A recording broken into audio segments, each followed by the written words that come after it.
El prólogo de Orid, 1 de mayo. El santo profeta Jeremías nació unos 600 años antes de Cristo en la aldea de Anatot, cerca de Jerusalén. Comenzó a profetizar a la edad de 15 años durante el reinado del rey Josías. Predicó el arrepentimiento al rey y a los nobles, a los falsos profetas y a los sacerdotes. Durante el reinado del rey Josías, apenas pudo escapar a la muerte a manos de los nobles enfurecidos que querían asesinarlo. En cuanto al rey Joaquín, le profetizó que su entierro sería como el entierro de un asno, es decir, que su cadáver sería arrojado fuera de Jerusalén y arrastrado por el suelo, sin honras fúnebres. Entre comillas, sepultura de asno será la tuya, cogido y tirado lejos de las puertas de Jerusalén. Jeremías capítulo 22, versículo 19. Debido a esto, fue arrojado a una prisión. Al no poder escribir en una mazmorra, mandó llamar a Baruc, el hijo de Nerías, que estaba cerca de una pequeña ventana de la cárcel mientras Jeremías le dictaba. Cuando esta profecía fue leída al rey Joaquín, el rey enfurecido tomó el rollo y lo arrojó al fuego. La providencia divina salvó a Jeremías de la cárcel y las palabras del profeta sobre Joaquín se cumplieron. En cuanto al rey Jeconías, hijo de Joaquín, rey de Judá, Jeremías profetizó que él y toda su familia serían llevados a Babilonia y que moriría allí. Todo esto ocurrió tiempo después, bajo el rey Sedecías. Jeremías puso un yugo alrededor de su cuello y caminó por Jerusalén, profetizando la caída de Jerusalén y la esclavitud bajo el yugo de los babilonios. Entre comillas, y a Sedecías, rey de Judá, le hablé de todo esto diciéndole: dad vuestro cuello al yugo del rey de Babel, someteos a él y a su pueblo y viviréis. Jeremías capítulo 27, versículo 12. Jeremías escribió a los hebreos cautivos en Babilonia diciéndoles que no esperaran un pronto regreso a Jerusalén, pues permanecerían en Babilonia por 70 años, lo que ocurrió, entre comillas, y toda esta tierra será desierto y desolación, y servirán estos pueblos al rey de Babilonia 70 años. Jeremías capítulo 25, versículo 11. Cerca de Jerusalén, en el valle de Tofet, donde los judíos sacrificaban niños a los ídolos, Jeremías tomó en sus manos una vasija de barro de alfarero y la rompió delante del pueblo, profetizando la inminente caída del reino de Judá.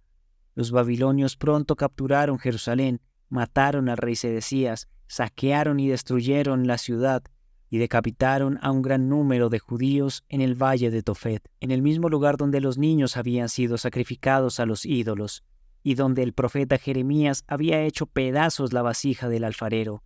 Jeremías, con los levitas, llevó al arca de la alianza del templo al monte Nebo, donde Moisés había muerto. Allí escondió el arca en una cueva.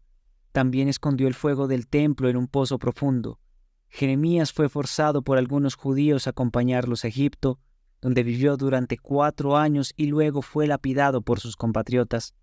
A los egipcios, Jeremías profetizó la destrucción de sus ídolos y la llegada de la Virgen y del niño Jesús a Egipto. Hay una tradición que dice que Alejandro Magno visitó la tumba del profeta Jeremías. Por orden de Alejandro, el cuerpo de Jeremías fue trasladado y enterrado en Alejandría. El venerable mártir Acasio el Zapatero era oriundo del pueblo de Neocorión, cerca de Tesalónica.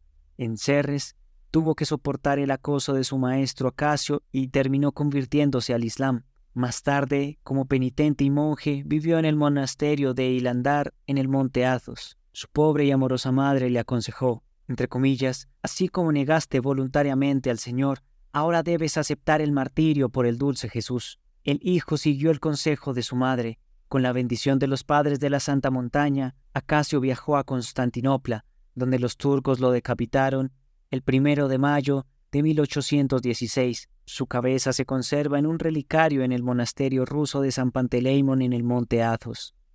El venerable Pafnucio de Borovsk era hijo de un noble tártaro que más tarde abrazó la fe cristiana. A la edad de 20 años fue tonsurado como monje y continuó viviendo en el monasterio hasta los 94 años, cuando descansó en el Señor. Pafnucio era virgen y llevaba una vida ascética, por lo que se convirtió en un gran hacedor de milagros y clarividente. Murió en el año 1478. Reflexión. El venerable Pafnucio de Borovsk les dijo a sus discípulos que el alma de un hombre y sus obras ocultas podían conocerse a simple vista. A los discípulos esto les parecía increíble, hasta que este hombre de Dios lo confirmó y con creces. Mientras veía los destinos de otras personas, Pafnucio también vio el suyo. Con una semana de anterioridad, estando en buen estado de salud, profetizó que partiría de este mundo el jueves siguiente. Cuando amaneció el jueves, exclamó alegremente, entre comillas, «Este es el día del Señor, regocíjense, hombres, el día esperado ha llegado».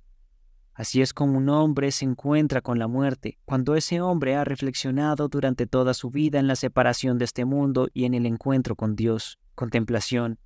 Contemplar la ascensión del Señor Jesús. Primero, como dos ángeles se aparecieron a los discípulos mientras aún miraban hacia dónde había ascendido el Señor.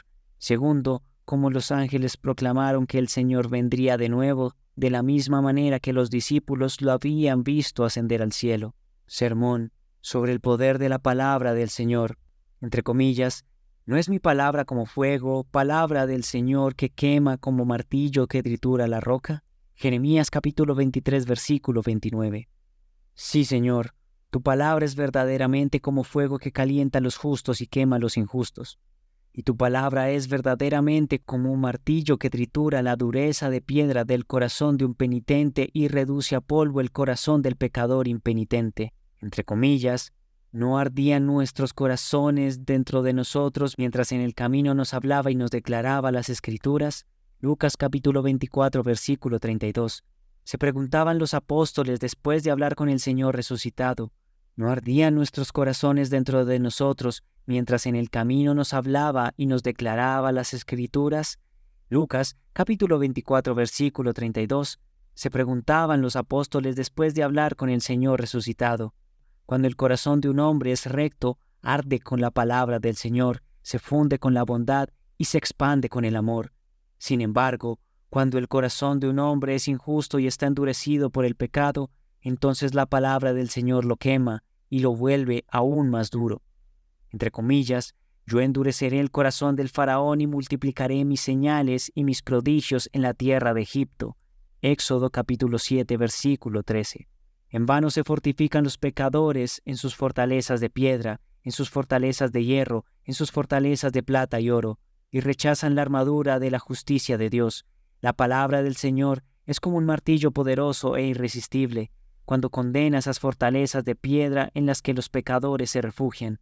En vano se fortifica el incrédulo, su casa con piedras inexpugnables, y en vano fortifica el Estado el estadista, endurecido con la sabiduría del mundo y sin confiar en el Dios vivo. La palabra del Señor cae como un martillo sobre todo lo que ha sido construido aparte de Dios o contra Dios, como un martillo poderoso e irresistible. Hermanos, no confiemos en nuestras creaciones de piedra, de mármol, de oro, de plata o edificadas con las piedras impías de nuestros propios pensamientos. Todo esto, ante el poder de Dios, es más débil que el polvo ante el poder del viento. Oh Señor Todopoderoso, ayúdanos a recibir tu palabra, para que sobre ella edifiquemos nuestras vidas tanto en este mundo como en el otro. A ti sean la gloria y la alabanza por los siglos de los siglos. Amén.